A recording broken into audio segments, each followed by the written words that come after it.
Hey guys, it's Mark from the Sports Corner, and we are breaking down Week 6 in the NFL. We're going to go through all the games. We're going to go through all my predictions. What did I hit? What did I miss? How did my best bets do? Hopefully, you guys made money. This week was actually a profitable week for me. Give you a little hint right now. All my best bets hit, so we'll break those down for you. But hopefully, you guys made a profitable weekend over the NFL. Please let me know in the comments how you guys did. I did all right. Like I said, all my best bets hit. But let's get to it. Let's break down Week 6 in the NFL. All right, with this game, I did make a prediction. I was too busy doing things with life. You know how that goes. But it was the Thursday night game, San Francisco playing Seattle in Seattle.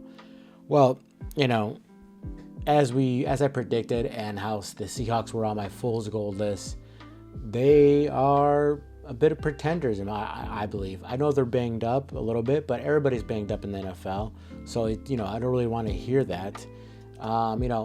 The San Francisco 49ers are now they had some embarrassing losses to like the Cardinals and to the Rams, two teams that are going nowhere this year in the NFL.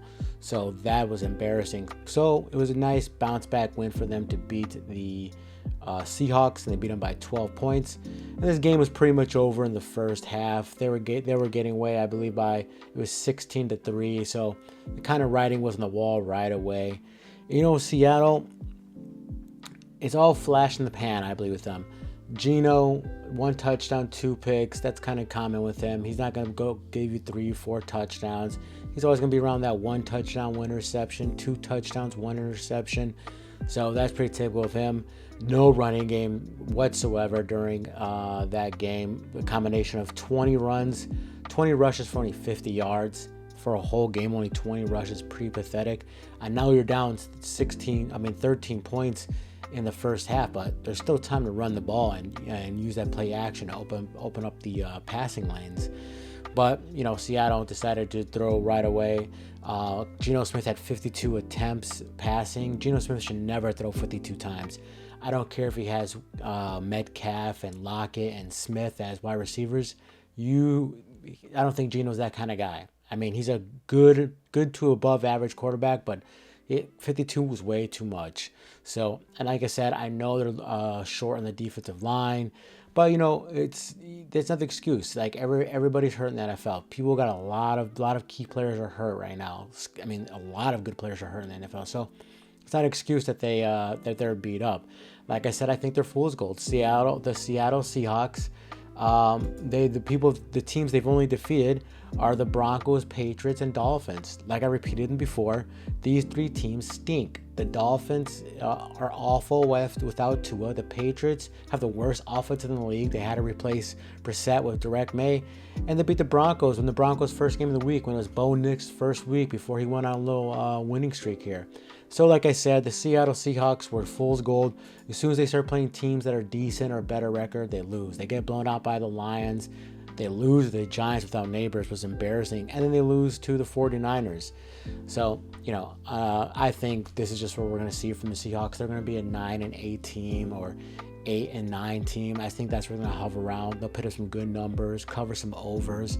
But that's about it. Seattle Seahawks, if I'm them, I'm going to try to move on from Geno after his contract's up and try to get some more solid defenders there too, because they had one of the best offense at the beginning of the year, and everybody's like, oh, these guys are ball hawks. I haven't thought that they were ball hawks for a little bit. And then they played a really great team, and the great teams lit them up. Jared Goff, I think, went 18 for 18 against them. And then Purdy went 18 for 28 for 255 yards, 3 touchdowns, no picks, with a quarterback rating of 129.3. So the Seahawks are just going to be an average team. They're nothing to write home about. 49ers, they're in first place in the NFC West. Not that really strong of a division. The Seattle and San Francisco are both 3-3.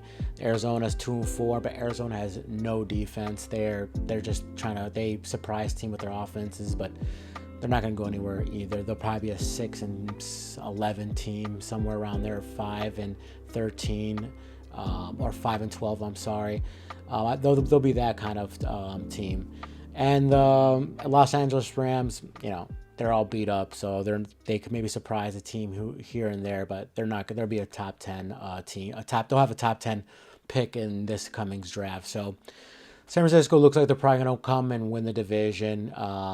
Like I said, they do have some injuries. CMC supposedly is going to come back. We'll see, because I think that injury is a lot more scary than people think. And, that guy's, Christian McCaffrey, he seems like he's getting hurt every other year. So, we'll see. Mason got hurt that game. That's not good. But their weapons are firing all on cylinders. The wide receivers, Debo had a great game. 3 receptions for 102 yards, averaging 34 yards a catch. We had that big 76-yarder. So, nuts. And George Kittle, guys, having a great year so far. He was kind of iffy in the last 2 weeks, kind of like above average tight end, not so great, always hurt. Really turning it on this year. And they have Ayuk, who, they're still waiting for when this guy's rudders are going to get going.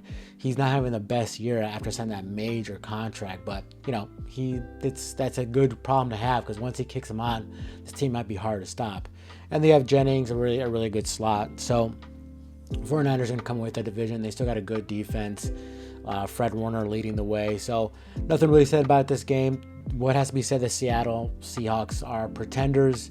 I don't think they'll even get a wild card. I think the 49ers will eventually, come away with this division probably by like week 10, week 11. And, that's it for Seahawks, and they'll have to retool for next year and possibly get a new quarterback. And it'll be another playoff appearance for the 49ers. But 49ers win by 12 points. Seattle Seahawks are what I said they were. They're fool's gold. They're not that good. They're not that bad. Right there, average in the middle. And the 49ers will win the division and be on top again. Well, we're going away for London again for this game. We have the Bears versus the Jaguars. And, what can be said? For my prediction this game, I picked the under, which was obviously off. The under was 44, and it went 51, the total. So it was off there. I thought the Jaguars, I thought they'd put up more of a fight than they did for this game. They lose in a blowout 35-16. And, what can you say? They're done.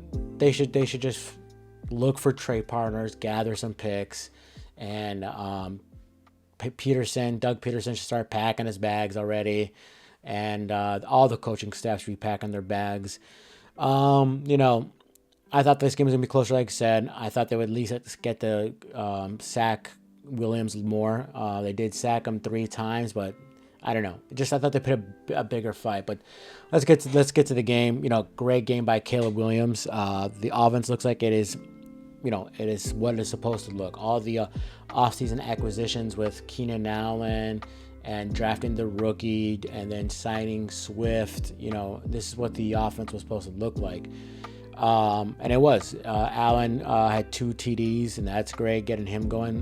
Keenan Allen's a sure hands kind of guy. DJ Moore didn't have that big of a game, but it's good to see DJ Moore not having a good game and the Bears not needing him to have a good game to win the game. Usually, like last year, they needed DJ Moore to pull off some big wins, some big stats, to win the game. But they didn't need him this time, which is great.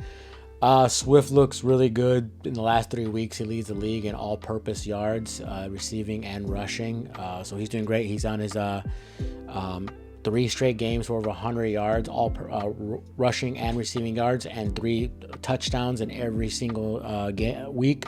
So this is the Swift they signed, they try to get. So they're finding a really good, this offense is humming, and they got Swift going the right way, which Caleb Williams needs. The Bears have a total of 4 wins. Those 4 teams they beat have a total of 4 wins and 18 losses. That is terrible. Awful. Disgusting. So I think we're getting about a bit of fool's gold here with the Bears. I don't think they're going to make the playoffs.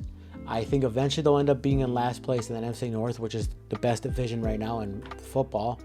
But I still think the Packers and the Detroit and Vikings were all going to be fighting for the NFC North. And eventually I think possibly 2 will probably get in the playoffs. A 3rd team, maybe.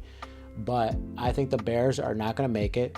And I think they're going to eventually fall to earth. And let's see how they do when they play a good team like they are playing next week. They are playing the Washington Commanders. Let's see how they do against them. Now, I believe I'm giving you guys a little preview here. I'm taking the over in that game easily. The Redskins defense is awful, and they'll be playing against the Bears defense, but the Commanders can score. So I think both teams are going to be able to score on each other. But I go back to let's pump the brakes on the Bears. Let's see what they do against real good quality teams, and then let's see if we can reevaluate them, see if they're actually a real legit, really good team. I think they'll be better than average, and then eventually they won't make the playoffs, but I think they're on the right path. But let's get to the Jaguars. I mean, this team, they just look defeated. They look like the morale in that locker room has to be awful. They have to start thinking. The management, they have to start thinking. Possibly trading players. Getting some good draft picks. Maybe they could trade Travis Etienne. I know he signed he has a couple years or a few years left on his contract, but they have Bigsby, but possibly get rid of their veteran wide receivers like Gabe Davis and have next year Brian Thomas Jr. I think I'm saying his name right, yeah, as the starter next year. But they need to possibly ship off some pieces here because they need help, and the more draft picks will work. I think they should trade Gabe Davis and have Brian Thomas be the number one wide receiver and try to just get more players for next year and have a little mini rebuild here. And I think Doug Peterson's gone. I mean, come on, how do you start off being 1-5? And so I'm convinced this team is just gonna start trading some pieces off in a couple weeks here, and we're already seeing it. Some crappy teams are already trading players this week, with Cooper going from the Browns, so and Adams getting traded to the Jets. So the crappy teams looks like they're trading them already, and I think that's what the Jaguars need to do. It was just the whole game. The only things you could pull out of this is that Trevor Lawrence and Ingram were the only guys doing anything. Gabe Davis did get 2 touchdowns. Whoopity-doo. The guy's been a disappointment since then. But Ingram, 10 receptions, 102 yards. His first game back since week 1. And Trevor Lawrence, he had two touchdowns for 1 pick, so not terrible. And he was only sacked 3 times. So it was only them 2 trying to do something. Their defense is awful. It's terrible. What happened to these sack guys, these sack masters on this team? Apparently, they're not showing up anymore. I think I saw that the Jaguars are rushing. Their defense line has 4 defensive tackles on the line. That is stupid. Like, why are you having 4 defensive tackles starting on the defensive line in some series or some plays, or maybe a lot of the series? You're so slow, you're not going to get at the quarterback. I don't understand that.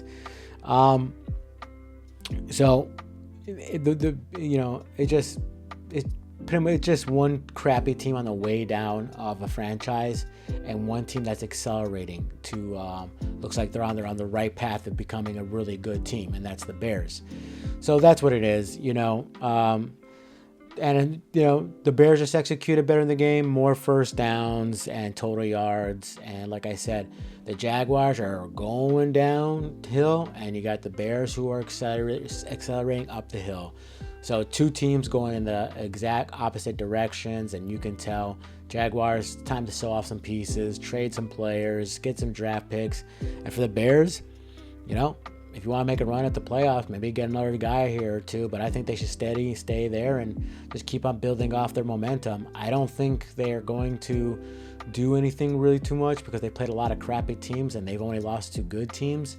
So, but good for them. They're going in the right direction. They're in the bottom of the barrel, and there's only one way, and that's one way to go back up. So good for the Bears for taking this win against the crappy, depressing Jaguars, who are going to be in the bottom of the barrel come in a few weeks. This game I thought was an easy prediction, and I don't know why anybody would have it the other way.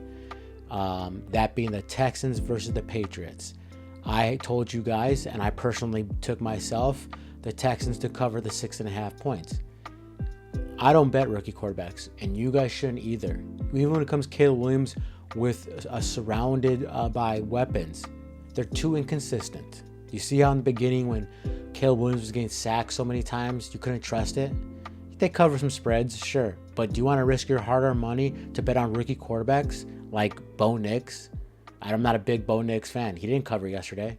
Would you guys take it to cover the Drake May, who has no weapons? So let's get to the game. Drake May, the Patriots are a 6.5 dogs. I saw him sometimes a 7-point dog. If anybody told you to pick that, they must be drinking, and they must be drinking in the mornings. Do you want to take a team like the Patriots, who have almost no weapons? Stevenson, their best weapon, was out the game with a foot injury. And their second best weapon, Hunter Henry, is okay. He's a decent tight end. Douglas, the guy's too inconsistent wide receiver. Polk, a rookie. You want to put your hands on another rookie? Their other wide receiver, Bourne, I don't think he played this game, but he's their best wide receiver, and he's been hurt all year. And their offensive line is beat up. They have offensive linemen who are on the injured list. Do you want to trust points on this team? A rookie quarterback as well? No, don't do it. They suck. They got blown out. So there tells you. So if anybody's telling you bet on these rookie quarterbacks, make sure they don't have whiskey in their coffee mugs, okay? So let's get in the game. I already told you how all their weapons were gone this game. The running back, the wide receiver, and the O-line being beat up. And the game was over right in the beginning of the third quarter. It was totally over. By the third quarter, it was 27-14, okay? And if anybody's telling you like, oh, they had a chance to come back, no, they didn't, okay? Let's get to the Texans. Having Joe Mixon back is really great. He looks like, man, when he's back there, looks like they're really they missed him. They really missed him because the back guys, Pierce, even though Pierce had a good breakaway for a touchdown run, he's a good backup, but they're using Akers and another running back that I cannot pronounce his name right now. They were using those two guys as to replace Akers and Pierce. To replace Mixon and Pierce. It wasn't working. Now with Mixon back, they have a guy who can move the chains and can catch the football. So it's great, especially since Nico Collins is on the injured list. Mixon, Dell, and Diggs is a good 3-hit combo. Oh, and Schultz at tight end for their best wide receiver being on the IR. So good game by Joe Mixon. 13 carries for 102 yards and a touchdown. And like I said, Pierce kicked in for 8 rushes and 76 yards and a touchdown. And Joe Mixon kicked in 2 receptions for 30 yards and a touchdown. So the guy was killing it. So this is just another dimension, other weapon for a really potent team as it is. Stroud spread the ball around too, like I said, which is really great to see. It wasn't just Diggs and Dell. Went to Schultz, went to Mixon, Stover, Pierce. So the guys passing around.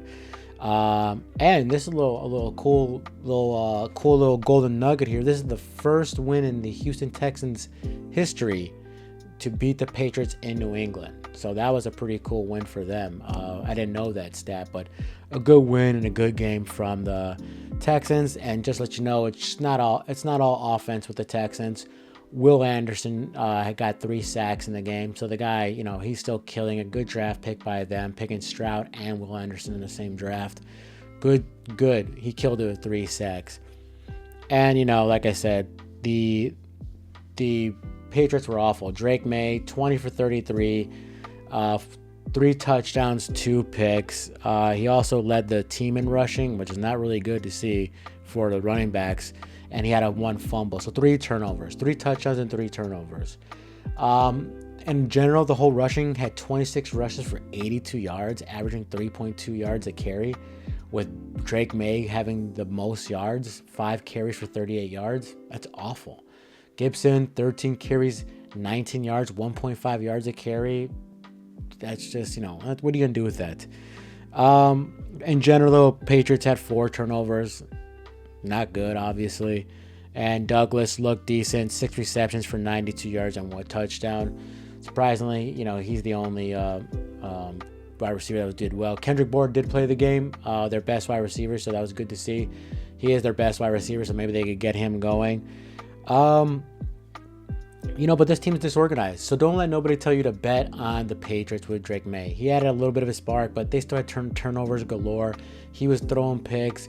Yeah, he has more juice than Brissett, but I'm not touching any of the Patriots game unless it's the over and the under. And here's a stat to just show you how disorganized and undisciplined the Patriots are, and you shouldn't listen to anybody. They're saying that you should take them to cover number. Patriots should be a 7-point dog in every game they're going into. So unless it's an astronomical number, I say stay away from the Patriots unless you're betting the over and the under. But here's a good statistic to show you how good the Patriots, how bad the Patriots are and undisciplined they are. In 2 games, they have 21 penalties. In 2 games, they have 21 penalties. That's god awful. This is just that kills when you want to bet them. These penalties will bite any team in the butt, and they got 21 in 2 games for them. So stay away from the Patriots unless you're betting the over/under. Drake May, yeah, little spark, looks a little faster than Brissett. I'm not trusting him because everything he's surrounded by is crap. So all you could take away from this game is Texans blew out a team that you're supposed to blow out, and the 6.5 was an easy number.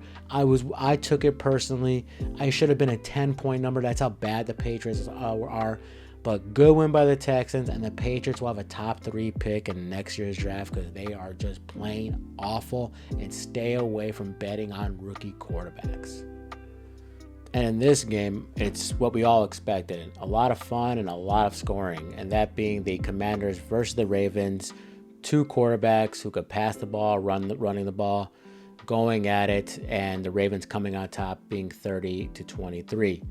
I told you guys in this game to take the over 51.5, and that hits for us. The total for this game was 53. I also told you guys to take Lamar Jackson to throw over 1.5 passing TDs. That didn't come through, so that's a bummer. But we did hit the over. Ravens, just look really great. They put up 484 total yards in this game with 28 first downs. 28 first downs. Jesus. And it was a great quote by Lamar Jackson saying, just pick your poison, which is really funny. Honestly, if you think about it, this team could score in so many ways.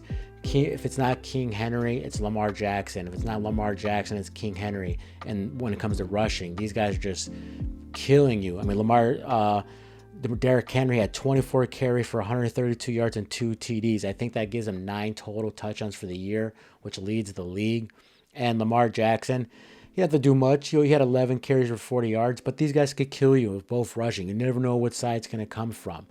And Lamar Jackson's having a great year for passing the ball. I believe he has 11 touchdowns passing and only 2 interceptions.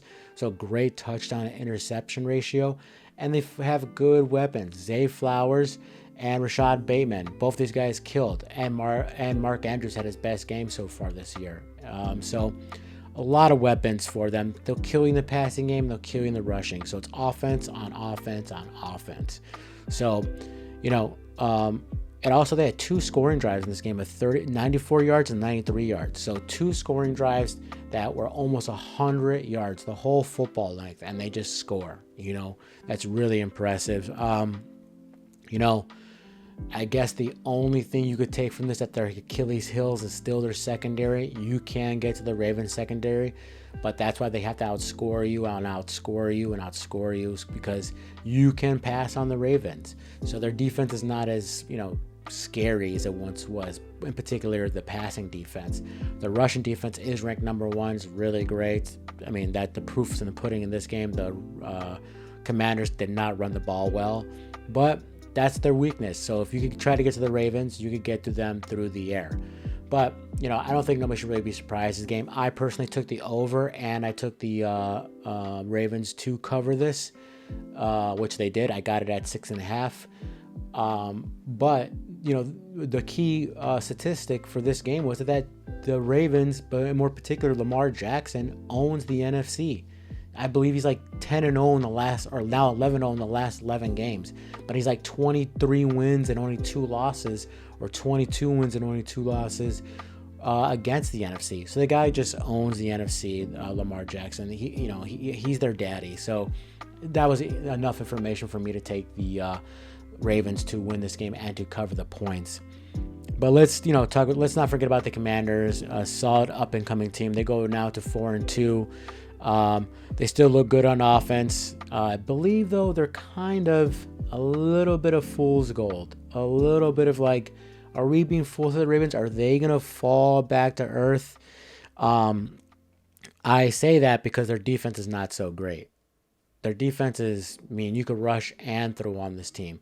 So unless they're gonna do something about that defense, there's a good chance they just fall back in the middle of the pack in the NFC East. Or if they do get in the playoffs, they're one and done. If they get in the playoffs, though, that's not too bad because that's pretty good for a rookie quarterback. They had no running game in this game. Robinson, their best running back, he was hurt. They had Jaden Daniels and Eckler trying to do something, but they did nothing. It was a total of 18 rushes for 52 yards for a team total, which is terrible. It's an average of 2.9 yards. But, they were down 17-10 right away. So maybe they felt like they had to pass the ball more, or they feel like they couldn't get past the really great Ravens rushing defense. Regardless, the running game was nothing without Robinson. And, Daniels had a good game, 24 for 35, 269 yards and 2 touchdowns, no interceptions. Still really great to see. And he was only sacked 3 times. But Daniels is the real deal. This guy is an awesome rookie. This guy looks like C.J. Stroud, but with better legs. And he's distributed the ball. He distributed Zach Ertz. Like I said, he was a solid pickup for them last year because a good veteran tight end with sure hands could help out any rookie wide receiver. And Scary Terry with 2 touchdowns. The guy's killing it with Daniels. So if you fantasy owners, you have Scary Terry. He did good for you the last 2 weeks. And the other guy they got in the offseason, Noah Brown, 4 receptions for 58 yards. So, that's really good. They had a 305 total yards. Compare that to the Ravens, not so good. 484 compared to 305. Not really good. But here's a good kicker. They only had 18 first downs compared to the 28 first downs of the Ravens. So it looks like the Ravens just executed better than the Commanders here. And then, if the Commanders, I know they want to rebuild this youth movement kind of, if you will. But, if I'm them, I wouldn't mind maybe making a trade in the now or a little bit later. I mean, the Cowboys look not good. My Eagles have some holes on their team, but if they put it together, they got to watch out the Commanders. But maybe the Commanders make a trade on defense. Somebody maybe to get to the quarterback or play better secondary and hold on to first place for this team. And build morale through that. And that helps more maybe free agents come to the Washington and signing them. So if I'm the Commanders, I'm gonna maybe find a trade in the to get a solid, better defenders because that's their Achilles heel. They can score the ball with them. I think they have the number 1 or 2nd ranked offense in the league, but do they give it up as well? So Daniels can use his arms and legs all he wants.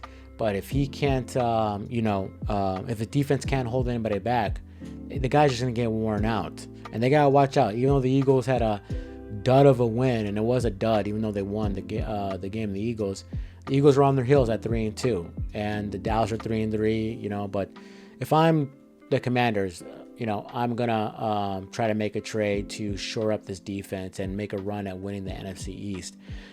And a great win by the Ravens. A hot team coming into their hometown. They beat them by a touchdown. Daniels is hard to contain. He had a great completion percentage, but they do it. They shut down the run, and they pull off a good win with their great and fantastic and fun to watch offense. So watch out for the Ravens, people. They got an offense that can beat anyone. They just got to shore up that defense a little bit, and if they do, man, they're going to be hard to stop.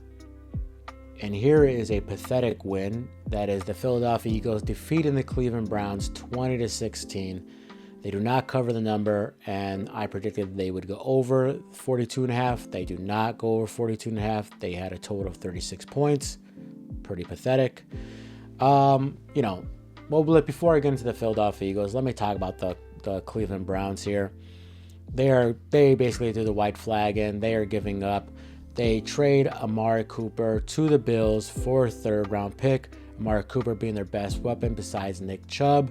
So I think they're calling it. They're saying, yeah, we're done. We're 1-5. We have possibly the worst quarterback in the league. So, we're going to start trading pieces. Now, they should just start trading pieces. They should start taking phone calls and seeing, what can we get for who we can get, because they're just going nowhere this year. Even if Nick Chubb comes back, which if I'm Nick Chubb, I'm delaying or I'm not coming back because Nick Chubb's not going to move the needle for this team. They're going to have a top 5 in the NFL draft, if not the top 3.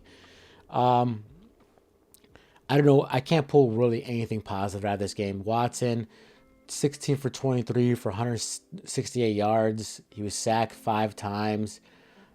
They had a total for a team rushing 25 carries for 100 yards. And the best receiver was Cooper for 4 receptions for 42 yards. So, nothing at all to hang your hat on.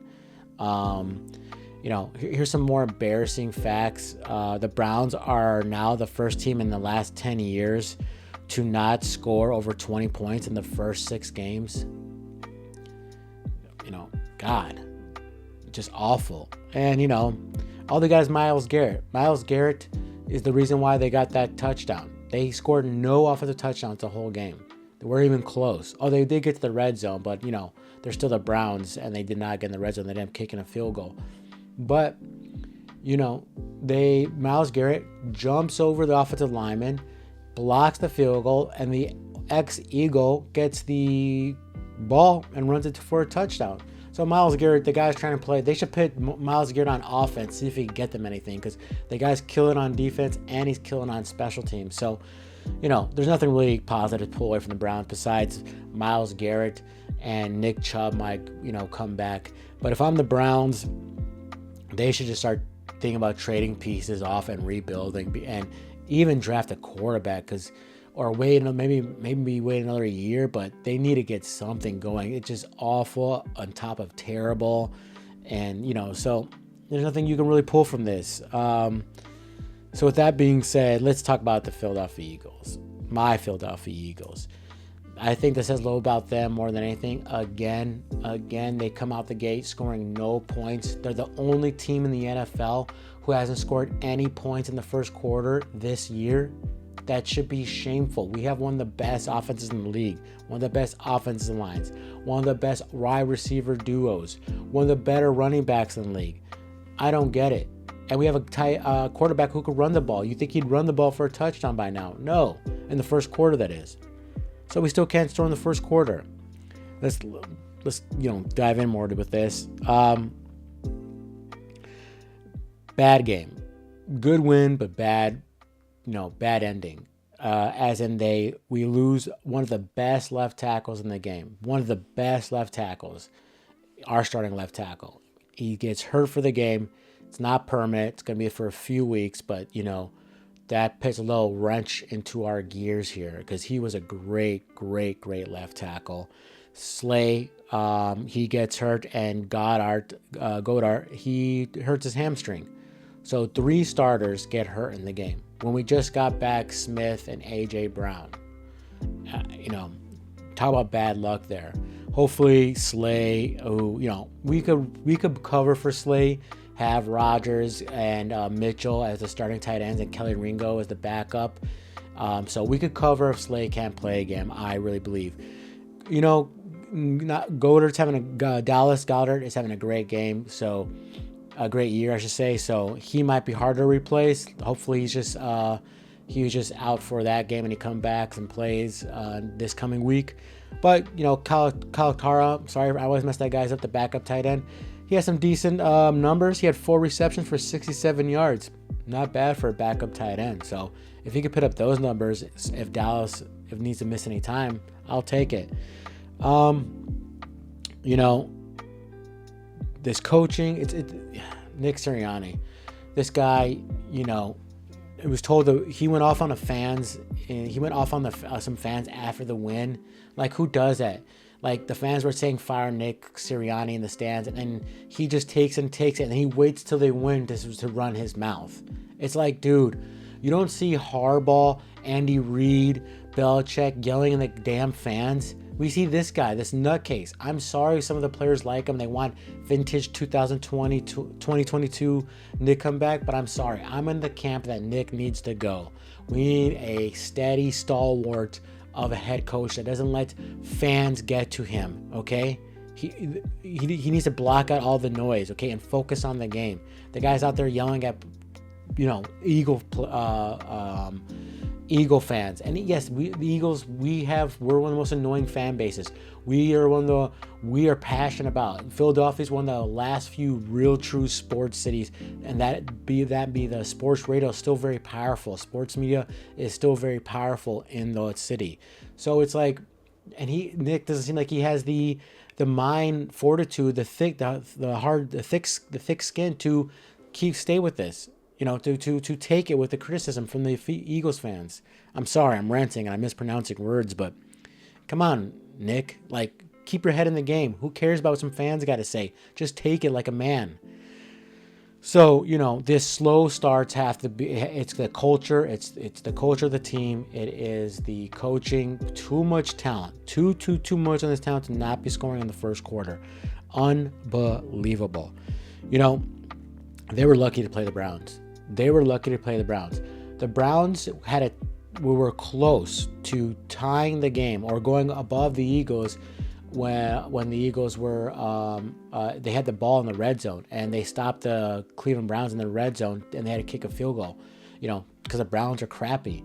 But they're lucky to play the Browns, because if this was any other team, I believe, other than the Patriots and the Dolphins and the Titans, any other than the 5 worst teams, they would have beat the Eagles this game. Some positives. Cooper DeJean looked awesome. He looked good. He looks like he's going to be kind of a TJ Watt kind of player. He's going to be going after the quarterback. He had half a sack, QB hit, 2 QB pressures, and 6 tackles. And I believe he held the wide receivers going at him 1 reception for 13 yards. Now, it is the Browns, and Watson can't pass for the life of him. But, good showing by the rookie. This is why we traded up to get him and Mitchell. If him and Mitchell could just turn out to be good, really good corners, what a steal. But I'm all about using Cooper as like a TJ Watt. Have this guy all over the field. His energy is electric.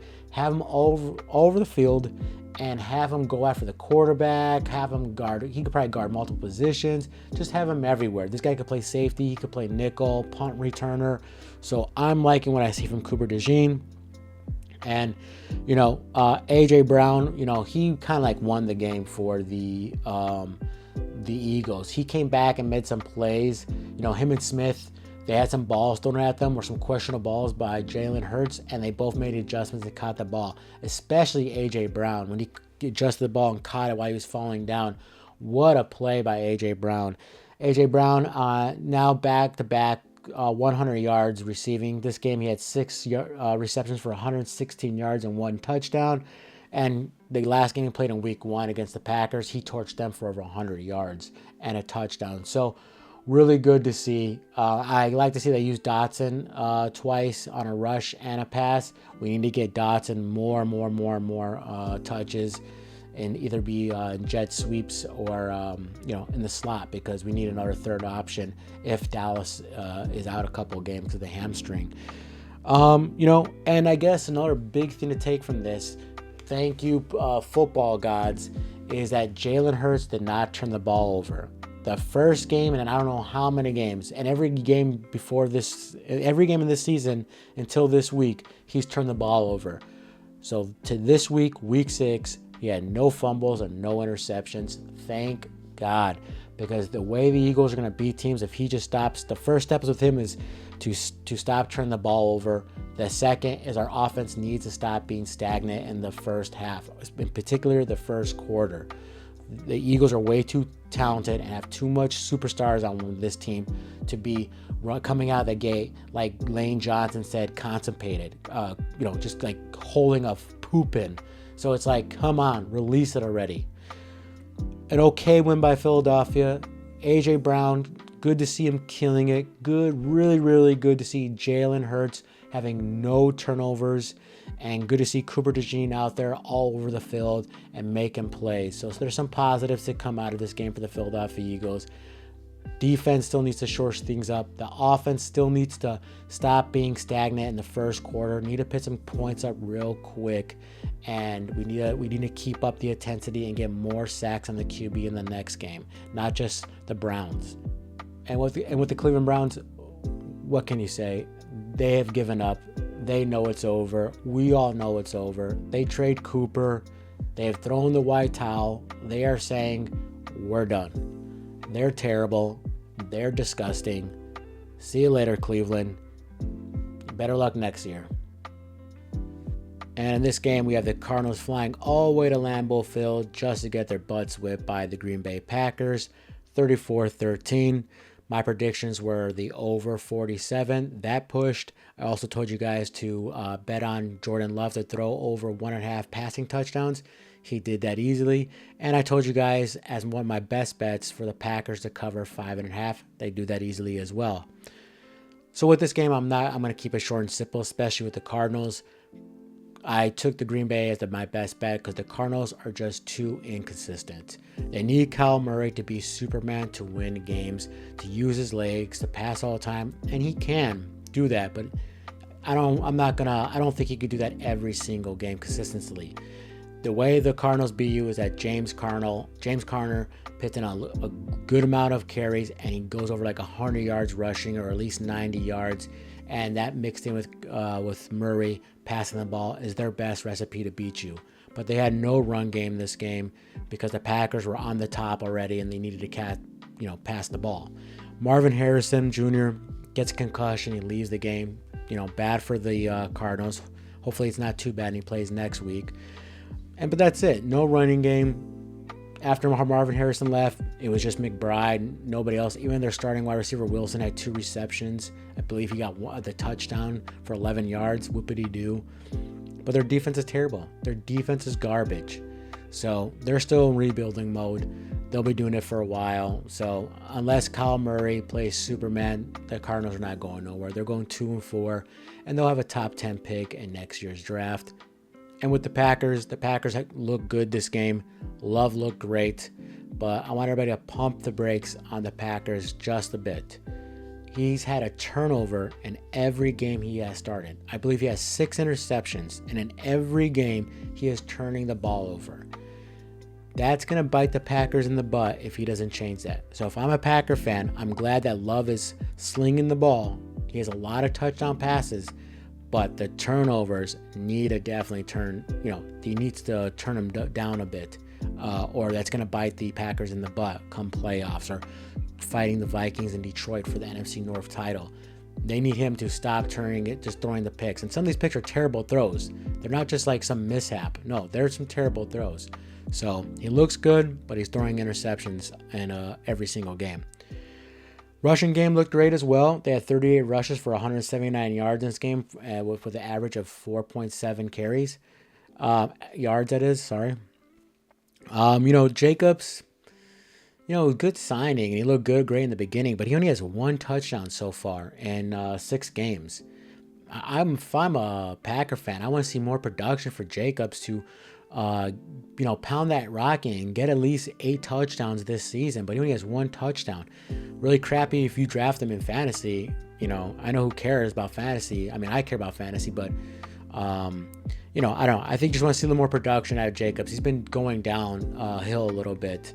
But they're back with Emmanuel Wilson. He looks really great. Jaden Reed, their wide receiver, they got him rushing, and he's a Swiss Army knife, could catch the ball really well and run the ball. So good for him. Crybaby Dobbs, whatever you want to call him. He got suspended last week because he was mad because he wasn't getting the ball a lot. He got 2 touchdowns for the Packers, and he had 4 targets for 30 receptions and 2 touchdowns, but he finally got his touchdowns, and he could probably stop crying now. So good for them. Watson also got a touchdown too, and it's good to see that. See, they have all these weapons: Kraft, Dobbs, Reed. So the Packers can be very dangerous. Just Love needs to stop turning the ball over. I think right now they're tied with the Bears at 4-2, but eventually I think they will beat the Bears. They will take over the Bears easily. The Bears to me are a little fool's gold because they haven't really played anybody whatsoever. But I think though it's going to be between them, the Lions, and the Vikings. So the Packers, since the Lions and Vikings play each other next week, and if the Packers win, this might be a good game for them to gain some momentum on them. Other than that, they're going in the right direction, the Packers. The offense looks really good. Looks like it's going to be a top 10 offense. If it isn't already, I believe it is. So it looks really great. But they need to stop with the turnovers, and they need to show that they could beat the better teams.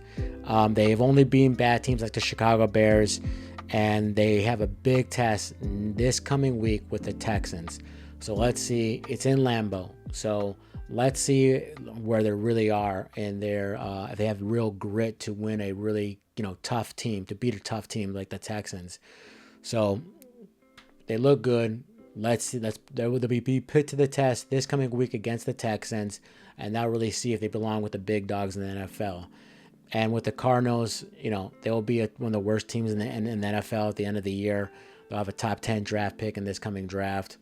They're just too inconsistent, and their defense is terrible. And this game was one big snooze fest of the game, that being the Colts versus the Titans, with the Colts winning 20-17. I predicted that the Titans would have won and covered the number, 3 points. If I knew Flacco was going to be in the game, I would have chose the Colts to win or cover. I chose the Colts in my Pick'em League, and they did. But I can't take that back. When I made the video on Friday for my predictions for the week that just passed, they said Anthony Richardson was going to start. So I thought he was going to start. But they said Flacco was going to start the game on Sunday. So what are you going to do? If they're going to win any games or stay relevant, they're 3-3, so they are relevant. They need Flacco to start. Anthony Richardson has 6 interceptions, a couple of fumbles. He just turns the ball over too much, and he's very inaccurate. So if they want to have any chance in this league, they need to start Flacco if they want to even get a playoff spot. But they said when Anthony Richardson is healthy, Anthony Richardson is going to be the one who's going to be starting. So, there goes that. But hopefully Flacco will, continue to start, but I doubt it. Pittman was played the game. He was banged up. He was doubtful, but he ends up playing the game and getting a touchdown. Downs looked really great. He got a touchdown. They have good wide receiver weapons. Downs, Pierce, and Pittman. And Mitchell. They have good weapons, and they need all these weapons to produce because Taylor was out. Taylor's the heart and soul of that offense, more than Anthony Richardson, more than Flacco. They rely on him. When he gets over 100 yards rushing, they have a winning record. And, because besides him, their running backs looked awful. Trey Sermon had 18 carries for 29 yards. That's an average of 1.6 yards. That's awful. Goodson, who's the better back, in my opinion, the better backup, had 8 carries for 51 yards. So, not much to talk here. A good win by the Colts. But if they're going to stay relevant, they need Flacco to start. And because when Anthony Richardson gets in, he's inaccurate, he throws picks, and he gets hurt because he sacrifices his body a lot because he runs the ball. So they're going to be relevant and possibly get a wild card because I think the Texans are going to win this division easy. They need Flacco to start. But do they do that? We'll see. And with the Titans, we're just coming back to maniac, crazy, lunatic Will Levis. He didn't have too many crazy plays this game, but he did throw an interception when there was less than 5 minutes left in the game. So that hurts them. It was a close game because the Colts needed 10 points in the fourth quarter to win the game. But crazy man Will Levis throws an interception, and he didn't have that good of a game. He was 16 for 27 for 95 yards with 1 touchdown and a pick. 95 yards passing. And Calvin Ridley had 8 targets and no receptions. He's already pissed off as it is because he's not getting anything towards him. He's not, just see what I'm saying? It's just terrible all around. And they don't have bad weapons. Tyler Boyd, Hopkins. Now I know Hopkins not the vintage Hopkins, but he's still a solid wide receiver. but Will Levis just can't get the ball to them. This was the Tony Pollard game, for the Titans. He had 17 carries for 93 yards and a touchdown. And that's good. Last week I said the Titans need to turn to a running team. For them to be successful, they need to have their turn fully running. So give the ball to Tony, give the other ball to Spears, and have Will Levis maybe run in some play action plays or some RPO plays. Have him run the ball a bit. But to no success, they lose the game. It was a valiant effort by the Titans, but, crazy man Will Levis, you're not going to win games with him. They're 1-4 now, and they're 0-3 at home. So they just got to go on the road. They're going on the road next game, and I don't see the Titans win that game either. If I'm the Titans, I'm trading off some players. Maybe trade off Hopkins, trade off Tyler Boyd, trade some defensive players. They got a really good defense. Well, not really good, but a good defense. That's the best thing about them. But they should pile up draft picks, and they should draft a different quarterback. Will Levis is not it. He's a poor man Carson Wentz, and Carson Wentz is not good. So what does that tell you? They need to draft a quarterback, or maybe wait till next year and tank it again. But they need to draft another quarterback to be relevant next year. So if I'm the Titans, I'm going to wave the white flag, trade some players, let Will Levis try to retain his job for next year. Let him do whatever he wants to do. But I'm trading players to get draft picks and drafting a QB next year. So their times are just terrible. Offense is terrible. And good solid win by the Colts. If they want to stay relevant and get a playoff spot in the wild card, they need to start Flacco. Will they? Probably not. But they need Taylor back more than anything. Taylor comes back, they have a solid chance to win some games by just pounding the rock and going over the top with when passing the ball. But a solid win by the Colts, and the Titans just wave the white flag and say goodbye. And with this game, I didn't understand the betting line. It is the Buccaneers versus the Saints in New Orleans, and Buccaneers just killing the Saints 51-27. Okay, and all 27 points came to the Saints scored in the second quarter. They didn't score again or before that. Buccaneers come in and put 51 points on New Orleans. That got to be like some kind of record or something that hasn't happened in a long time because the New Orleans are really good at home. Besides that, I don't understand why this is only 3 points. What is it with people or the bet or Vegas or people in general who took New Orleans? Why do you guys think rookie quarterbacks are something to cover? I don't understand it. I will never take a rookie quarterback. So Spencer Rattler was the starter. He throws 1 touchdown, 2 picks. He threw over 40 times. Spencer Rattler shouldn't throw 40 attempts. He's a rookie quarterback. Okay? Tampa Bay goes up 17-0 in the first quarter, so I understand they need to throw pass. But you got Alvin Kamara. You need to feed him more rushing attempts. He had 13 rushing attempts.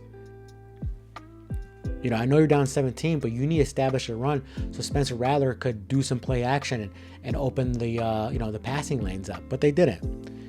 Like I said, I don't understand betting rookie quarterbacks. No, thank you. I'm not gonna do it, and you guys shouldn't either. Okay, Spencer Rattler is not the next coming of Tom Brady. He's not. He was a 6th round pick. But the story here, even though Baker Mayfield lit it up. He had 3 interceptions to go with his 4 touchdowns, but 2 of those picks were really not his fault. But he threw for 325 yards, 4 touchdowns, and 3 interceptions. Like I said, 2 of those picks weren't really his fault. But the story here, I think, was the rushing by the Tampa Bay Buccaneers. Man, did they look better rushing than White. I've been telling you guys since the NFL started, White is a good receiving running back, but the guy cannot rush the ball. Sean Tucker, Bucky Irving, Sterling Shepard, and Baker Mayfield all run for a total of 35 rushes for 277 yards and 2 touchdowns. That is killer. That's 8 yards, an average of 8 yards. Sean Tucker, the guy from Syracuse, who was good but had some medical issues, he rushed 14 carries for 136 yards and 1 touchdown. And Bucky Irving had 14 rushes for 81 yards and 1 touchdown. So great showing by the Buccaneers run game. They look way better when White's not in there. And this is against a good New Orleans defense. And let's talk about the offense. And Godwin lit them up too. 11 receptions for 125 yards and 2 touchdowns. So Godwin lit him up from the slot. So this great New Orleans defense didn't really show up to the game. And Sean Tucker, the backup running back, he had 56 yards receiving and 1 touchdown. So the guy almost had 200 yards total yards. So they might have something special with Sean Tucker if you keep on seeing this. And maybe White is expendable. Mike Evans, not a really good game, but they didn't need it. He had 2 receptions for 34 yards. But Baker Mayfield tossed the ball around to a bunch of different people. So, great showing by the Buccaneers, showing that they not are just a passing team, but there also could be a good running team against a good defense. And I just want to mention what a great adjustment by Todd Bowles, the head coach for the Buccaneers. They're winning 17-0 going into the second quarter. In the second quarter, Tampa Bay just scores 1 time, so they're now 24 points. But the Saints scored 27 points, so now the Buccaneers are down 3 points. Well, Todd Bowles makes adjustments, starts blitzing more, and they sack Rattler 4 times, and they cause him to throw 2 interceptions. So great adjustment, because after the first half, the Saints didn't score 1 point in the second half. So great adjustment, and the Tampa Bay Buccaneers just go on game busters, and they win. They put 51 points. So I want to mention that good adjustment by Todd Bowles in the second half. And it was great to see the Antoine Winfield back in the field for the Buccaneers, who they really need because their defense is not that good. So having him back, it was a great addition. He's the heart and soul of that team, and he hasn't played yet this year, so this was his first game. And now let's talk about the New Orleans Saints. Rattler looked good in the first half, 1 touchdown. They scored 27 points in the second quarter. Things were looking pretty decent for them, but then Todd Bowles makes an adjustment, starts rattling the Rattler, if you will, and then he gets sacked 4 times and throws 2 picks and starts to look like a rookie. He was 22 for 40, so he missed half his passes, so he didn't look good. He looked like a rookie. Surprisingly, Kamara did not get the ball that much. I'm pretty sure the Buccaneers were watching him a lot because other than Rashid Shaheed, he's like the only weapon, because Olave, he got a concussion right away in the game, so they took him out. Altogether, Alvin Kamara rushed 13 carries for 40 yards and a touchdown, and he had 5 receptions for 24 yards. So not too great. He had a 64 total yards in the game, and if you're gonna win, you gotta rely on him. But even David Carr relies on him. So not too much to say about this. They had to pass the ball a lot, the Saints, because the Buccaneers were taking off in the second half. And, Rattler looked like a rookie quarterback, and he's going to continue to look like a rookie quarterback until Carr comes back, because Carr's not coming back for a few games. And they just need to rely on Alvin Kamara to have any shot to win. But like I said, I believe the Saints were fool's gold. They made my fool's gold list, and I think they are. Wasn't afraid of David Carr, and I knew the Saints would fall back down to earth. I didn't think Carr would get hurt, but he did. And I think this would be the same result if David Carr was in. So don't trust the Saints, but also don't trust the Buccaneers either. I don't think the NFC South is really going to do anything this year. Buccaneers and Falcons, they both were 4-2 and they look good, but I think both teams, whoever gets in the playoffs, they'll be kicked out their first game. I think it's over. And so a solid win by the Buccaneers. They put up 51 points against a good defense in New Orleans Saints. And what are you going to say about the New Orleans Saints? I called them in one of my previous videos, my Fool's Gold segment, I called them as being Fool's Gold. I would not believe them. I did not believe in them whatsoever. I did not know David Carr would get hurt, but I'm not believing in a rookie quarterback either. So this team, it revolves around Kamara, and if Kamara's not killing it, they're most likely not going to win. So good win by the Buccaneers. Impressive win, pitting at 51 points, and they're now tied with the Falcons. They're in second place with the Falcons in the division. Saints, I think you'll be in third place, looking at not making the playoffs and, being mediocre. And with this game, it looked like it was going to be close and competitive in the first quarter, but ended up being a blowout. The Steelers blow out the Raiders 32-13. And my predictions were the Pittsburgh to cover the number, which they did, which was 3 points. They did that easily. And my best bet was over 36.5, and they did that easily as well. Not much to say about the Raiders here. They're terrible. They're pathetic. O'Connell was the quarterback, replacing Gardner Minshew. So he's basically trash, trading in for garbage. O'Connell he didn't have that bad of a game, but these guys are two mediocre quarterbacks who need to be good backups, not starters in this league.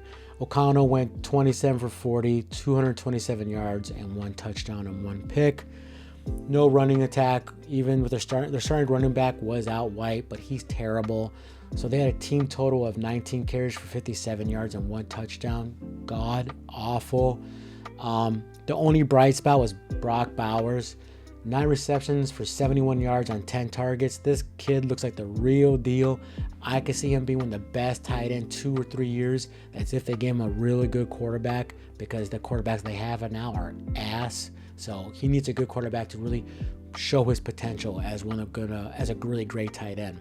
So other than that, it's terrible. They had, even though they were only sacked once, the Raiders, they still turned the ball over 3 times. What are you going to do? But, the big news here is that Davante Adams, who was their best weapon, got traded to the Jets. And to me, that's the Raiders just saying, we're done. We're over. We know we're pathetic. We're waving the white flag.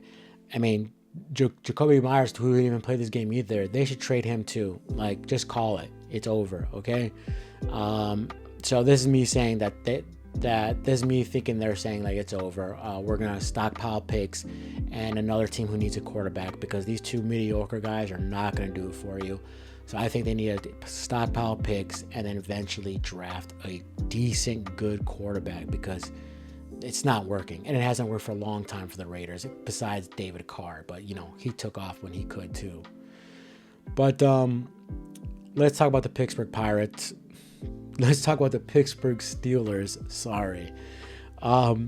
Pittsburgh Steelers, blow them out, look good. The first good game I've seen, great game by Najee Harris. I'm a Najee Harris hater.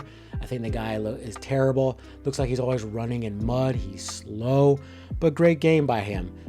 14 carries for 106 yards and 1 touchdown and 2 receptions for 16 yards. So not bad. His best game yet. Other than that, they have no rushing attack. Justin Fields had to do it with his legs again. 11 rushes for 59 yards and 2 touchdowns. But he didn't do so good passing.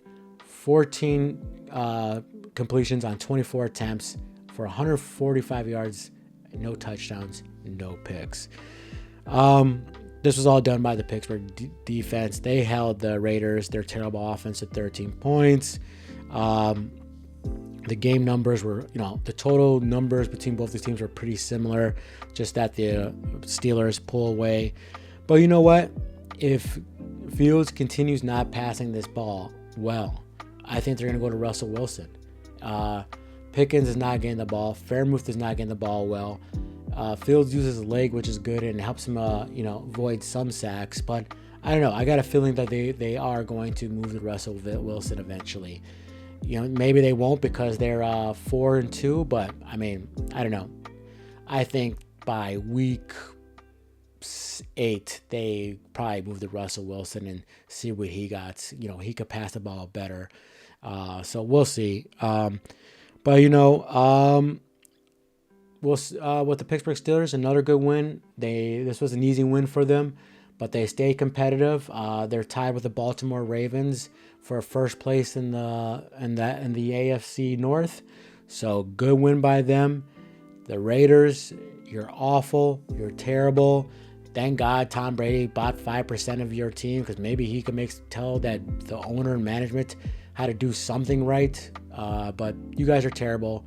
Start trading. Get a better quarterback in the draft, and maybe you could turn it around. But hey, you got Brock Bowers, and he looks dynamite. So, I mean, good luck with that. It's the only thing you got going on. And Max Crosby. Well, this game was the battle of the defenses. The Chargers versus the Broncos, with the Chargers covering the number and winning 23-16. My prediction was the Chargers to cover and win the game. They do cover the number. The number was 3 points. And, this game looks like it was close, 23-16, but it really wasn't. The Broncos scored all 16 points in the fourth quarter. That says more about the Chargers defense, more than I think it says about the Broncos in general. But it was 23-0 going to the fourth quarter. Really sucks for the Broncos. They lost Surtain right away when the game kind of started to a concussion. But, it wasn't like the Chargers were passing the ball really great anyways. They're a running team. Dobbins had a really good game. So losing Surtain, I don't think was a really big deal for them. I think they were going to lose this game anyways. Bo Nix finally came to earth. His numbers are a little inflated. He was 19 completions on 33 attempts for 216 yards, 2 touchdowns and 1 pick. All of that coming in the fourth quarter, what I call garbage time. Like I said, so he came back down to earth. They have no running game. Bo Nix led in passing and he led in rushing. He had 6 carries for 61 yards. The next best guy is Javonte Williams, who's not that good. He had 6 carries for 23 yards, so not good.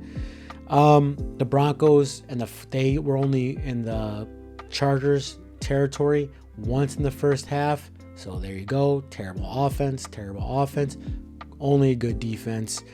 Some guy named Vili or Valet led the team in receiving for 4 receptions for 78 yards. I don't know who that is. So whatever. And the time possession for the Broncos was 23 minutes, which is god awful because the Chargers' time of possession was 37 minutes and 33. A 14-minute difference there, which is astronomical in football. So the Broncos come back to earth after going on that winning streak, losing to the Chargers. This is the first game of the Chargers went over 180 yards passing. That's not so great. They are a running team. I get it. Dobbins looked great. He's 25 carries for 96 yards and 1 touchdown. Really good to see him get 25 carries. That means his legs are back. They're juiced up. He looks good. So that is good. He is now by far the leading back. The other guy they drafted, he didn't even get 1 carry in the game. He looked shot. So I think he's done. And nothing really talked from the receiving game. We spread the ball around, but nobody went over 45 yards. So the passing game for the Chargers, nothing to write home about. It was more about their time of possession. Holding the ball for 37 minutes is impressive. The biggest takeaway, I guess, is that the Chargers won the turnover battle and that they ran the ball better than the Broncos. And their defense held them to 16 points. It's the best you could take from this game. 23-16. The Chargers only scored 3 points in the second half, but that was enough to defeat the Broncos, who scored 16 in the second half. So 2 teams, 2 good defenses. I'm not a Broncos believer. I'm not a Chargers believer. The Chargers go to 3-2, and the Broncos are 3-3. I think both the teams are going to miss the playoffs. They're too one-dimensional. Broncos are not even a good offense team in general. All they have is a good defense. And the Chargers just depend on the run. If you can stop the run, you beat the Chargers easily. They have no passing weapons. And, all they have is Dobbins at running back. So, good win by the Chargers. Am I impressed? No. I knew the Broncos were going to come to earth. So, good defenses, and that's about it. All right, well, here's another game I did really well on betting, and I hope you guys followed me. This is the Falcons versus the Panthers, with the Falcons blowing out the Panthers 38-20. My predictions were Atlanta to cover the 6 points, which is one of my best bets. So all my best bets came through, 3-0. And the over 47, it goes to 58, so passes that easily. And B.J. Robinson anytime TD. B.J. Robinson, I believe he had 1, maybe 2 touchdowns going into the game. I believe it was just 1 touchdown, rushing touchdown. And I knew this was the perfect game to get him back on track and get a touchdown. And he got 2 touchdowns. So he definitely won that bet for us if you followed me. So, like I said, I mentioned before, the Panthers were still getting too much juice. People were still hitting on them to cover the points, 6 points. You know, I didn't, you know, they covered that one game that I was on that side of, which I'm glad I was. But after that, there's too much juice hitting them because they thought the Red Rifle was some Jesus Christ and was going to revive this team. They're still better off with him playing quarterback than Young. But I thought there was just too much juice on the Panthers. They should have been 8.5 or 9, but it was 6. And I think that was an easy number to cover, in which the Atlanta Falcons did. This was the right game for Robinson to get in the groove, get him, you know, he's having a good year so far in general, but he was lacking the touchdowns. You know, and Tyler Algier, he also killed for 18 carries, 105 yards and touchdown.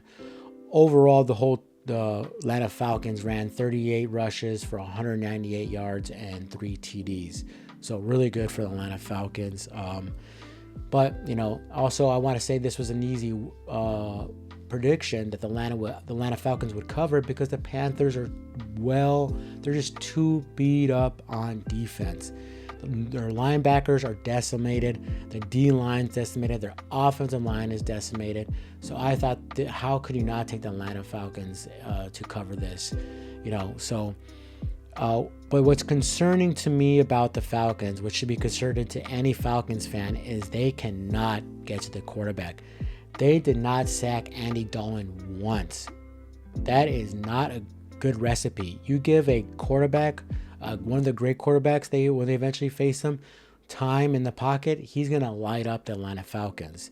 So if I'm the Falcons, they need I know they made a trade for Judon, but if they have any more room to trade anybody else, go trade it for a pass rusher. Because if you seriously want to win this division, you need a pass rusher. You got to stay ahead of Tampa Bay. I know they beat Tampa Bay. They needed overtime and a game-winning touchdown. Buccaneers should have won that game, but Falcons pulled it out of their behind, and they won the game in overtime.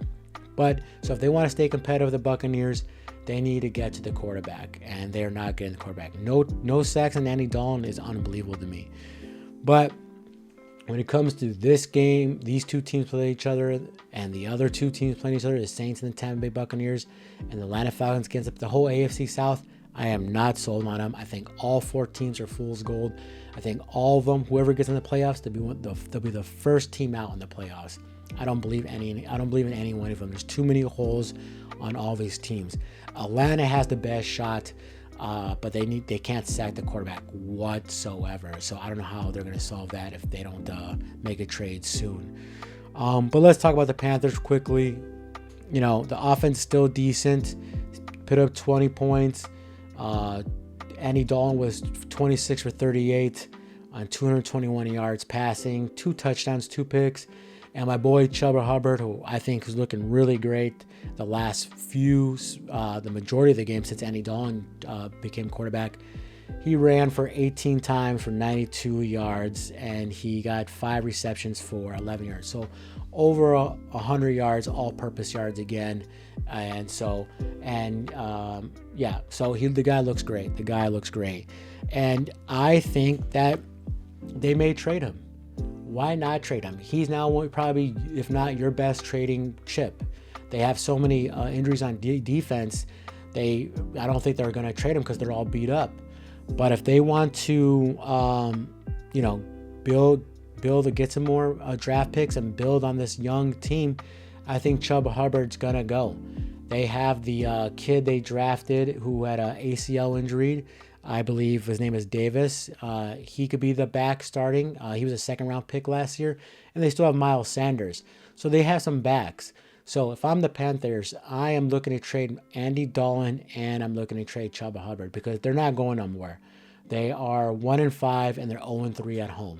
So I am looking and trying to make calls to trade Chuba Hubbard and the Red Rifle to get anything back. And I eventually think they are going to go back to Bryce Young. What do they have to lose? They're 1-5. They're not going to win. And I mean, they'd be lucky to get 4 wins this year.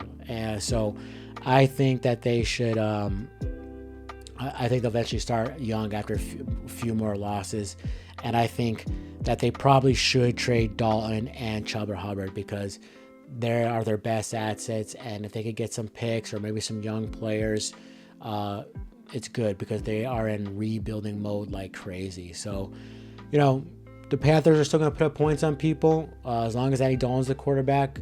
They have good weapons on the outside. Johnson and their rookie Leggett and David Moore and Mingo and Chuba Hubbard. So they got some decent weapons. They're not terrible. I think Adam Thielen will come back, the other wide receiver eventually. So they have solid weapons. And for a lot of Falcons, good, solid win. I'm glad all my bets hit this game. I all bet them personally. Nice little profit for me. BJ Robinson and Algier, great run too. They're one of the best running combos in the league. Top 5 for sure. But what concerns me is they can't get it after their quarterback whatsoever. They couldn't sack Andy Dalton. That's very concerning. So let's see how they do against a really great team in the next few weeks. But hey, a solid win, and they are fighting Tampa Bay for the first place in the NFC South. Man, oh man, was I happy to see this game. The Lions blow out the Dallas Cowgirls 47-9 in Dallas. Man, was that so good. Chef's kiss to see that. Great. How's it feel, Dallas Cowgirl fans, that you got humiliated in your own house? Let's get to the Cowboys. They get beat up. Just embarrassed. And they have no running game. So one-dimensional. They have a team total of 17 rushes for 53 yards, with Rico having 5 carries for 25 yards. Now, I know they had to pass the ball immediately because they were down 27-6 in the first half, and they just needed to throw the ball to catch up to Detroit. But go look at the games before that. Rico had maybe one decent game. Other than that, they cannot run the ball. Dak Prescott and Cooper Rush, because they had to pick Cooper Rush because it was a blowout, had a combination of no touchdowns and 3 interceptions on 44 attempts. Yeah, not good there, Cowboy fans. CeeDee Lamb doing the most damage on 7 receptions for 89 yards. And then Jalen Tolbert, 4 receptions for 43 yards. So just an embarrassing all around. And, how did I know? How was this game at 3 points? Vegas, tell me, how was it? Dallas Cowboys coming to the game they had a bunch of injuries on defense. Now I believe they're gaining they got some 2 cornerbacks, Bland and their rookie, but is that going to turn the needle? I don't think so. They haven't won, the Dallas Cowboys haven't won a home game this season. They're 0-3. And they were known for the last few years to be one of the best home teams in the whole NFL. You come to Dallas, you're probably losing the game. Now they came and mustered 1 win. So great to see. So great to see. This is the first time in Cowboys history that they have trailed by 20 or more points in each of their first 3 home games. So they're getting decimated at home. So sweet. Like I said, as an Eagles fan, I am so happy to see, Jerry Jones, that game was on his birthday. And as an Eagles fan, this was so awesome to see. They get blown out of the water on Jerry Jones' B-Day. The all-in team. Yeah, looking all in there, bud. Like I said, defense has a bunch of injuries. They were terrible. Here, let's start with the Detroit Lions now. Detroit Lions, Goff lights them up. 18 for 25, 315 yards throwing, and 3 touchdowns. No picks, only sacked twice. With a QB rating of 153.8. Man, just lit them up. The best 2-headed running back in the league, Montgomery and Gibbs, both had 12 carries each. Montgomery going for 80 yards and Gibbs going for 63 yards. Montgomery gained 2 touchdowns. Thank you, anytime touchdown play. And Jameis Williamson and Raymond light them up. And Tim Patrick. Tim Patrick got into it. And Laporta and St. Brown. The ball is getting spread around because when you're playing against the Dallas Cowboys, you can pass on them all day. So Jared Goff is tossing the ball around to all of his players, and they're all getting touchdowns. Laporta, 1 reception for 52 yards, 1 touchdown. Williamson, 76 yards on a touchdown, and St. Brown on 37 yards and 1 touchdown. So it looks great. They are killing they're rolling. The Lions are just rolling, and the Cowgirls were there at the right time in the wrong place, and they got rolled over. I say right time because I hate the Dallas Cowgirls, sorry. So they get rolled. It's over. The Cowboys go to 3-3, but I don't know how they change this. If I'm them, I would trade a 3rd rounder to get Chuba Hubbard because they have no run game, and Chuba Hubbard could catch the ball out behind the line, so he could do more than running back. He's a good catching running back. I would go try to trade for him right now ASAP because Rico and Ezekiel, those guys are not good. Ezekiel is washed, and Rico, the guy doesn't look the part. So I don't know. It's one of the worst losses in Dallas Cowboys history at home. So I don't know what the Cowboys can take from this because there's nothing positive. Nothing positive whatsoever. Even CeeDee Lamb getting 89 yards is, you think he'd go over 100 because he blew him out over 200 yards last year. But nothing positive to take from this game. I guess maybe the only thing the Dallas Cowboys could take from this game is that the Commanders lost and the Giants lost, but the Eagles won, so the Eagles get a game on everybody. But I guess the only thing they could take there from this game is that their kicker is really good, and everybody in the AFC East looks like they're close together. Detroit Lions, great punishing win against the Cowboys. They look awesome. They're firing on all cylinders. It's going to be a battle in the NFC North when they go play the Vikings next week. I believe it's in Minnesota. Vikings being 5-0 and the Lions now being 4-1. And they got to worry about the Bears and the Packers. Packers and the Bears are both 4-2. They're right behind them. So this is going to be a fun and great division to watch. So a great and solid win. And I'm just really grateful that all 3 of my bets hit. The Detroit covering the points, the over, and Montgomery on anytime TD. And one put some money in my pocket. So that's always great. And our last game to break down the Monday Night Football game, Bills versus the Jets, with the Bills winning 23-20. This game, for the most part, wasn't really too excited to watch. But, to me, it looked like the Jets lost the game. If you look at their numbers, if you just hear their numbers, you're thinking like, wow, man, did they win the game? They must have won. Both teams' totals, team stats are very similar. But if you told me Aaron Rodgers threw for 294 yards and 2 touchdowns and 1 pick, and that Breece Hall ran for 18 carries for 113 yards, and Lazard caught a Hail Mary, and he has a total of 6 receptions for 114 yards and a touchdown, and Garrett Wilson had 8 receptions for 107 and a touchdown. I told you all this, you'd be like, wow, all their playmakers all got scored, they all looked great, but they didn't. They were 1 for 4 in the red zone, and their kicker missed 2 field goals. I know it was pretty windy, but one of them was like a 34-yarder or something of the sort. It's like, come on, man. Come on, Greg Zorland. You're better than that. The Bills, they played well.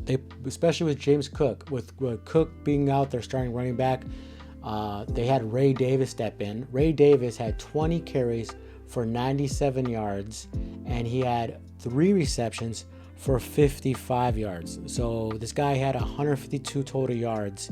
3 of the receptions he had 3 receptions and 20 carries. For 152 total yards.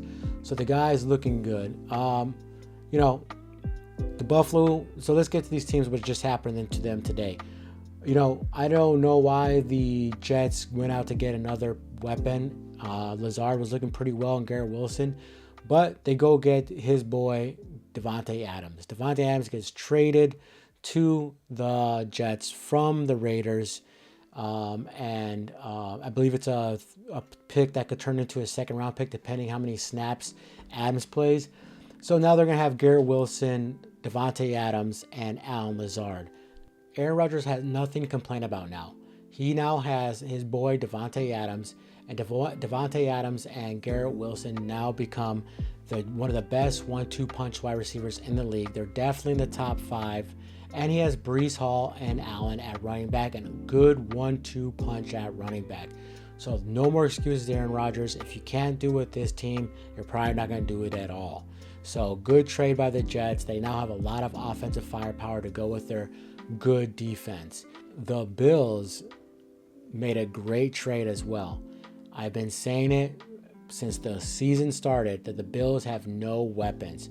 Nobody is scared of their team. Nobody's scared of Samuel, Kincaid, Coleman, and Shakir. These are average to better than average weapons that Allen has to throw to. So they go and trade a 3rd round pick to get Amari Cooper from the Browns. That is a solid trade. They get Cooper, who's probably happy to leave that crappy, dismantle, disgusting team, the Cleveland Browns, and the Bills finally get a weapon that other teams can actually fear, Cooper. And that means maybe Shakir could go out there and catch a very long ball with his speed, and that opens the lanes for Kincaid, and that helps Cook as a running back, and this new guy, Ray Davis. So getting Cooper was a solid decision by the Bills because before that trade, they had no weapons. So overall, the Bills, they win the game 23-20. I think the Jets should have won the game. They blew it. So many penalties were called in this game. So many penalties. It was hard to watch at one time. It's like, come on, man. Let them play or clean it up, you guys. I don't know. It was just too many penalties they called in the game. The penalties really screwed the Jets. And, they missed 2 field goals in the red zone that could have won the game for them. So, and they needed a Hail Mary lucky TD to stay relevant in the game. So maybe the Jets shouldn't have won the game. I don't know. 23-20. Bills take over first place in their division. Both teams make trades for good wide receivers. Both teams are trying to stay relevant and trying to make the playoffs. But it looks like the Bills are going to most likely win this division. But the Jets look like they'll be at their heels. So it'll be a good rest of the year to see where these teams end up. All right, guys. Well, that goes my recap for Week 6. We broke down all the games. We went over all my picks. For this week, I went 7-5. But for my best bets, I went 3-0. So I swapped the best bets that means the last 2 weeks on my best bets, I went 5-1. So if you guys are telling me on my best bets, you are making a profit. So hopefully you guys keep on telling me. Hopefully we keep on winning and I keep on winning and you guys make money and we just make a ton of money together. So that's my breakdown for Week 6. I'll be making my Week 7 predictions maybe Thursday, probably more likely Friday. I like to get closer to the games and see the lines and who's injured. But stay tuned for my power rankings and my Fool's Gold segment. Who's fooling us? Who looks like they're good, but they're actually a bad team? And so far, since I started that segment, a lot of teams that I put on the Fool's Gold list turned out that they are not that good.